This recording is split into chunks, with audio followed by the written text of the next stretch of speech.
ইরানের সঙ্গে যুদ্ধ বন্ধে মার্কিন প্রেসিডেন্ট ডোনাল্ড ট্রাম্পের আলোচনার গুঞ্জনের মধ্যেই এবার ইরানকে ড্রোন সহায়তা পাঠাচ্ছে রাশিয়া, যা শিগগিরই দেশটিতে পৌঁছাতে পারে বলেও দুই মার্কিন গোয়েন্দা কর্মকর্তার বরাতে এমন তথ্য জানিয়েছে ব্রিটিশ গণমাধ্যম ফিনান্সিয়াল টাইমস।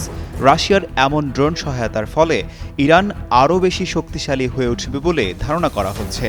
ওই প্রতিবেদনে বলা হয়, যুক্তরাষ্ট্র ইসরায়েলের যৌথ অভিযান শুরুর পরপরই গোপনে ক্রেমলিনের সাথে আলোচনা হয়েছে ইরানের। মার্চের শুরুতেই পাঠানো হয়েছে সহায়তা।